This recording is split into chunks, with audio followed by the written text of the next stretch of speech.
We love having you on. We love having you on board. And you being an academic in the field of leadership, what a perfect time to talk to you, seeing, I guess, we as New Zealanders are looking to hire, employ, put into a spot kind of the country's leader. And it appears pretty obviously it's either going to be Christopher Hipkins or it's going to be Christopher Luxon. And you've put an article out to the conversation today, controlling the political narrative is key to winning the New Zealand election. No easy task for Christopher Hipkins. I've got the link to the article in the write-up for the show we're doing, so people can look at the whole thing for themselves. But you start by saying last night's live TV leaders debate between Chris and Chris made clear the policy and leadership style difference between the two contenders to become New Zealand's next Prime Minister. So why don't you start by telling us the difference between the leadership as you see it of the two Chris's, Chris 1 and Chris 2? Yeah. I guess from if you like, a really broad perspective, they are both kind of centrists, right? Yeah. So centre-left, centre-right, by and large. So in that sense, we're kind of, if you like, slightly splitting hairs between things that aren't a million miles apart, and a lot of those, if you like, facile questions last night kind of showed that there are certain things that they have in common. Surprise, surprise! People love their families. Don't you just want someone to say once, I don't really care about my kids. Thanks for calling me a good dad, but no, I don't really care about them. And the children are our future. Yeah. But kind of if you like, the theatrics that aside, Hipkins is predominantly pretty pragmatic in his approach. He's shown that certainly in terms of a number of his kind of policy decisions, but also just generally how he tries to kind of approach problems. You can see him kind of searching around, looking for what's something that's actually going to get us forward rather than necessarily what might be ideal. Yeah. And there are both strengths and weaknesses to that pragmatism, right? So on the one hand, because it's, if you like not at a particular kind of extreme, it's easy to bring kind of more people along with you. But in the context of an election campaign, which is what we're kind of specifically focusing on now, it's also, well, why is it we would vote for you? What is the thing, that you're going to do that would get people kind of excited and motivated? What are you going to hang your hat on? What's inspirational about this guy? And being a centrist and being a pragmatist, you're kind of boring. It's like for the Highlanders, Ben Smith, I used to call him Ben from accounts, and I used to always think that's because he played boring rugby. But it's not, it's because of how he looked. But it's that accountant vibe, that kind of I'll just make sure things keep on going and muddling along. But there's nothing to necessarily grab onto and go, I'll go into battle for you, leader. That's not there, is it? Yeah, it's not really there. And, there's kind of good and bad things about that. The reality is, those kind of larger than life, kind of charismatic types often turn out to not be able to deliver. Yeah. Or we find out actually that they're pretty narcissistic, and it's all really about them. So there is a lot to be commended for actually it's someone who is sensible and practical and, wants to do a good job and isn't kind of really out there, that actually that's a kind of safe pair of hands. It's not necessarily exciting, but it's kind of solid and dependable. Probably a good leader to have in the office, but not such a good leader if you're part of the party and you want them to put their message out there. In other words, a showman, a Donald Trump, I'm not saying on the right, but a showman probably does well during the election cycle. A pragmatist probably does better on the ninth floor. Yeah. So that, and then again, playing with the context of, that we're in at the moment, he's the incumbent, Luxon is the opposition. And so that status alone always, it's always easier in some sense for an opposition party to throw rocks at the record of the governing party, and criticise them for all these things that they have done that have gone wrong or that they haven't done that they should have done. Okay? It's very easy, if you like, to sit from the outside and throw those rocks, and therefore to start to appear as if you actually have more solutions than perhaps you do.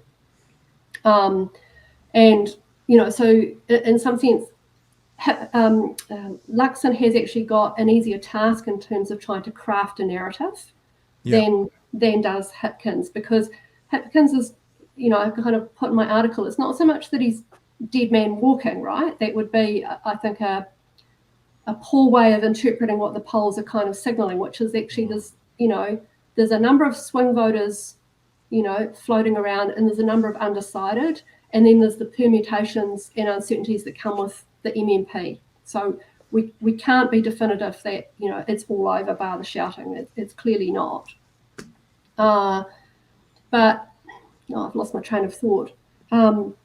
It's harder for him to craft a narrative. This is Hipkins. He's kind of trying to thread the needle between what we will do and our record, because he knows that a lot of people are unhappy, not necessarily for reasons that are, if you like, logically could be, or reasonably could be attributed as all the government's fault, but people are looking for someone to blame. Okay? So our inflation is clearly painful for many people, right? It's really difficult for a lot of people to make ends meet. But at least some of that's come from offshore, It's not within the government's control that Putin invaded Russia and that drove up oil prices, that drove up the price of grain, and all of that is kind of washed through the global economy. Yeah. People aren't interested in that. They're just pissed off, who can I blame? And they've got the opposition parties saying that lot. It's that lot in power.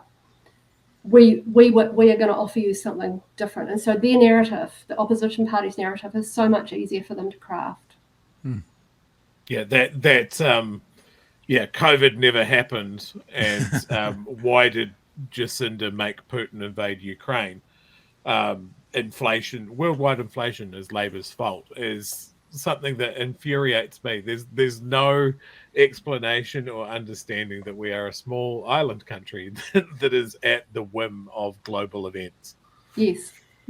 Well, and also your article specifically talks about the political narrative. I mean, it feels to me that National is doing a better job with the political narrative at the moment, whether it's things like Labour is now following them by talking about being tough on crime. That was National's narrative they threw out there. Obviously, it did the job. Yes. So Labour had to follow. But COVID and the inflation's a really good example. National voted for all of the things that we borrowed for to save businesses, to keep the borders. So they have exactly the same responsibility for this, but they've been able to paint the narrative.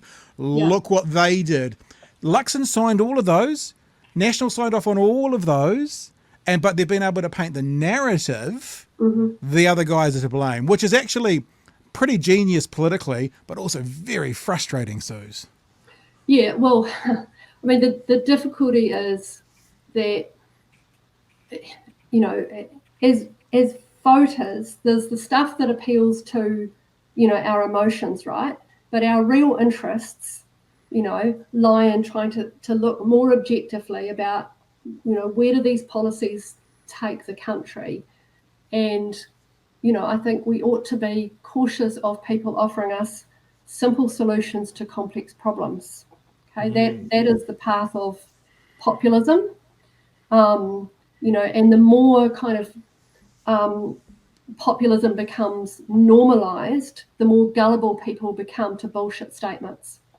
Okay, because populists, if you like, so it's interesting. So populism, in many ways, is partly about us versus the elites, and in that sense, that's not the National Party. That's New Zealand First, much more, right? That's their history of we're going to kind of drain the swamp as it were, vote for us. The National Party is not conventionally populist in that sense, but the kind of the post-truth politics, playing fast and loose with facts, and being willing to extend the normal kind of conventional boundaries about how far can our kind of rhetoric and our hyperbole go before it tips over into this kind of, it's essentially in a bullshit narrative. That's I think we're seeing that line crossed, more often than I certainly feel comfortable with. Let me ask you this. Do you see that line crossed, because we're talking about leadership, that's where you're an academic. Do you see that line crossed with more of one leadership style than the other? Like, because we've talked about Christopher Hipkins being pragmatic. Have we actually given Luxon a label yet? What's his style of leadership? And that bullshit line, do you see that being crossed in more of one style over the other? Yeah. So yes. What's his style? So, I think he is trying to style himself as essentially kind of a transformative, heroic kind of leader. I have the answers. Savior. I am gonna turn the country around from this terrible, terrible path which it's gone down. And so, if you like, the kind of core framing that he's using, it's at very least hyperbolic. Okay, arguably it's actually veering quite strongly into bullshit, because on many fundamental fronts, actually New Zealand has done incredibly well in recent years compared to many other countries. It is a fact that we have proportionally far fewer COVID deaths than pretty much any other country. It is a fact that our inflation continues to track below the OECD average. It is a fact that our unemployment, remains low. It is a fact that our government debt levels are at the lower end again of the OECD. Those are real facts that people should pay attention to. And so when someone tries to tell you that the current government is, and that these are his words, the most incompetent government ever in terms of economic management, it's like, yeah, sorry, that's not hyperbole. That is bullshit. That is not a fair and reasonable way. Criticise them by all means, but stay within the bounds of, if you like, real political debate, not just bullshit games. Okay? And the more that bullshit is indulged, the more it becomes normalised. It has this really then corrosive effect of people saying, well, you can't believe any leader, you can't believe any politician. They're all bullshit artists. And actually, they're not all bullshit artists. We should be able to distinguish between when we are hearing bullshit and when we're not. And I would recommend people have a look at the analysis that TV1 did last night on fact-checking statements between Luxon and Hipkins, and just notice what that's suggesting to you. We're definitely going to do that. Here's one last question for you. One last question from me, sure. Sorry, you can ask as many more as you want. But is there a particular leadership style that you think would be dangerous to have, like as a prime minister? And do you see that across any of our leaders in the political world? Like even thinking like if a minor party leader could be prime minister, is there any political style that would be hazardous to us as a nation? And do we have that in our political spectrum at all? Yeah, so the kind of the visionary, charismatic, transformational stuff often is very much a double-edged sword, right? Because there's the kind of the upbeat stuff that goes with it, but often it is narcissistic, often it's reckless, often it's not paying attention actually to important details, okay? And that is concerning. And then, if you like, authoritarian stuff, populist stuff, simple solutions to complex problems that just don't work. All of that kind of post-truth kind of, approach to leadership, where you can kind of say anything and just get away with it because you're appealing to, for some people, their baser instincts rather than, trying to lift people up to be a better,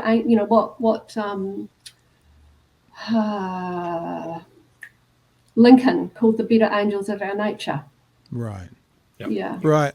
When you say that, I think Trump. Do you see that across any of our leaders in New Zealand? I mean, I guess it only really matters about Luxon and Hipkins because they're going to be the prime minister. So I don't hear you saying it of those two, but do you see it anywhere? So I mean, Peters has long been kind of more of that populist style, and he's now very clearly playing to the disinformation, conspiracy community, and playing to the anti-trans community in a really quite craven, I think, attempt to get over the 5%. Yeah. So that that's pretty uncomfortable to watch. I think that people underestimate quite how radical. I'm straying a little bit now, but a lot of what ACT is proposing from a policy perspective is really, really dramatic change. Yep. And I think that needs to be interrogated. Luxon, I think, does swing sort of between, on the one hand, trying to be the kind of the charismatic, I'm going to save you,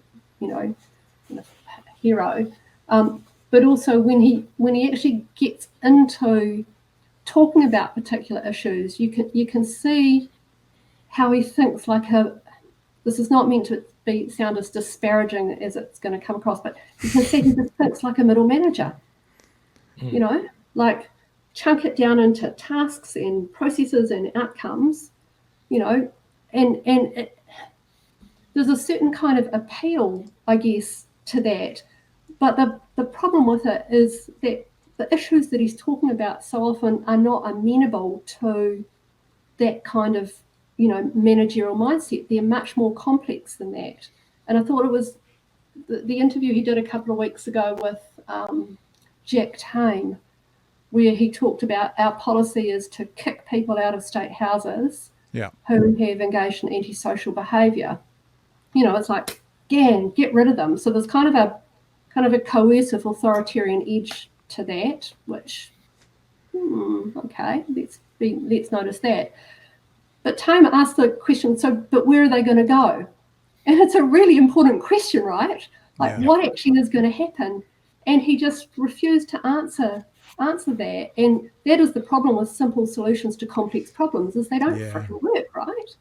So I think whenever we hear a politician just say, oh, well, we'll just do this, it's like, yeah, but that's actually kind of complicated. Is that, we want to be clear, is that going to be, and I'm not seeing enough of that engagement with the complexity of the issues. You can't, I get that there is relevant skills and experience he has from leading a company that do have relevance to the political domain, but they are not one and the same thing by a country mile. Yeah. And I would be more comfortable if I would hear him acknowledge those differences rather than just continue to conflate the two, because they're not. There is so much more, if you like, role modelling and symbolic work that the head of a country does domestically and internationally. The leader, particularly in moments of crisis, sets the tone.